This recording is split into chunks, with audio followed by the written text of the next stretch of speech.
everybody, and welcome to Giro d'Europa Stage 2. I'm Mike Lister, and I'm here with my co-host Riley Harvey. Good evening, Riley. How are you doing? I'm good, thanks, Mike. Hi, everybody. Great to be back covering the Giro d'Europa. So we are here today live from Belgium. We've got slightly cloudy skies, but we're here on the Paterberg, and you can see the cobbled climbs, which are going to be trying to slow us down tonight. 20% gradient. It's going to be brutal.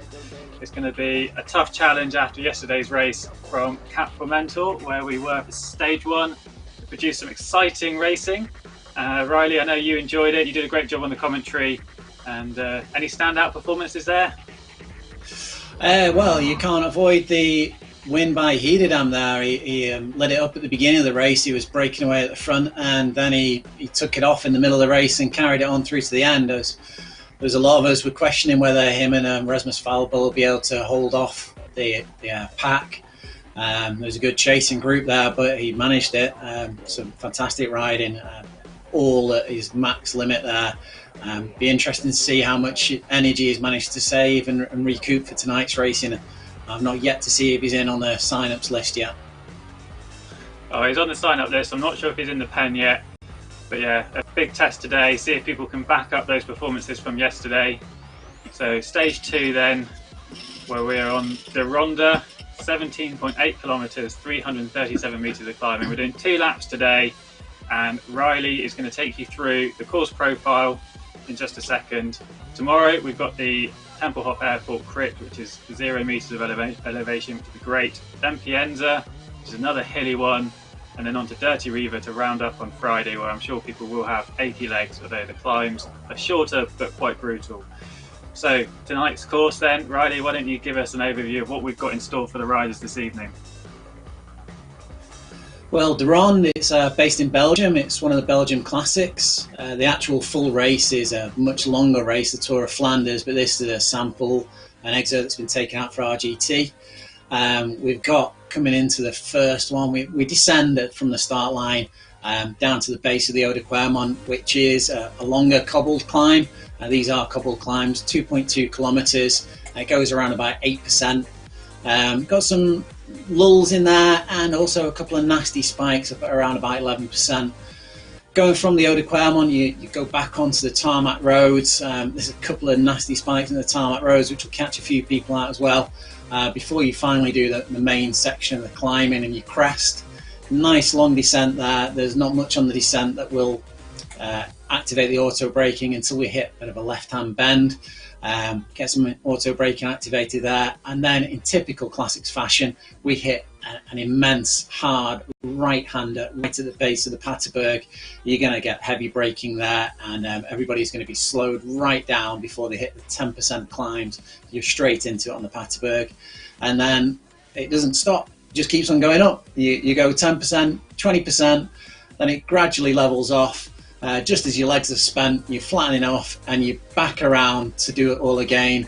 It's a 2-lapper this one, so we're going to see who blows up on the first lap, I think, and who can make it through with the right pacing to win this race. Finish line just at the top of the Paterberg, so whoever gets up there the second time around is going to be the winner for us. Well, we've had 2 races today, so hopefully they took your advice on board from the Recon ride. This was race 1, which was the early time slot today, where we had JL setting the early pace, and then Alex Rockwell, Warren G and Francois Eicher chasing him down, Martin Skudlerek as well in that early slot. And it was Alex Rockwell who took the win ahead of Francois Eicher. Rockwell was actually in 2nd place yesterday, so he's secured a time slot win. And then in the midday slot, we had a good sized field. We had Gordon Jackson there from WKG, Garwood, Jay Stevens, but it was Sam Kimber, John Samu and David Daly who broke away, these 3 working well together to create a lead, and it came down to these guys on the Paterberg, where Sam Kimber managed to pull away on those steep sections. He took a 2nd stage win. He crossed the line first, John Samu was 2nd, and David Daly picked up another podium. So here are the race results then. These are the leaderboards. You see there Alex Rockwell 30 minutes and 33 seconds, a nice 27 seconds ahead of Francois Eicher and Warren G in 3rd place.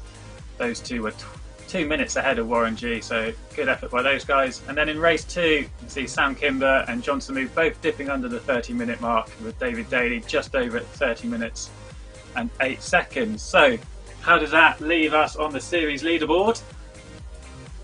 We're going to take a quick look at that, because this race is going to be starting very soon, where we've got a good field. We've got 75 riders currently on the start line, but it's Sam Kimber. He's the man that everyone's going to be looking to beat. He's got a 1 minute and 20 second lead at the top of the standings, just ahead of Alex Rockwell, John Samu, David Daly and Francois Eicher. Well done to Samu and Francois, because they raced in the evening slot yesterday, and less than 12 hours later they were racing in the earlier slots today, especially Francois, so he was in that morning slot, Samu in the midday slot. Right, we've also got some news on prizes, which Riley is going to run through now and announce some prize winners. Yeah, so as we all know, we've got the element prizes that we're giving away daily. We're doing those for the riders, the Riley's Rider. After the race, we're putting on a poll on Facebook on the RGT users group. And yesterday that was voted for, and Casper Hederdam was the winner of the element prize for yesterday's race. He was a standout rider and really put in a strong performance to garner all the votes there to get that prize. So we'll be in touch with Casper soon to organise getting those shipped out to him. And we're also doing a draw for a daily winner of the Giro d'Europa mug. Giro d'Europa mug, a classic piece of memorabilia there. That's going out to the draw from the finishers of the whole day, and that was gone to Simon Miller this time around. We don't have an infinite amount of these mugs to give away, but if you do want to get yourself a Giro d'Europa mug, they're a cracking looking mug, then you can go over to the V-Cycling News shop at vcyclingnews.co.uk and you can pick yourself one up for a very reasonable price. We've got offers on and discounts on the shop all this week. So head over, not just Giro d'Europa, there's other bits of RGT things in there as well. MRETT, t-shirts, hoodies, all sorts of stuff. But yeah, we're going to be putting on a poll at the end of today's race for the element prize, and we encourage everybody to head over to the RGT users Facebook group, vote for their rider that they feel was the most combative, that was most interesting to watch, and we'll get a prize out to those riders tomorrow. So onto the start line now. The race is starting in just 8 seconds time, and we can see that the pen's filled up well there. Just hear Mike's turbo kicking into action. We've got James Gilby, who's getting going. Oh, and everybody's flying away.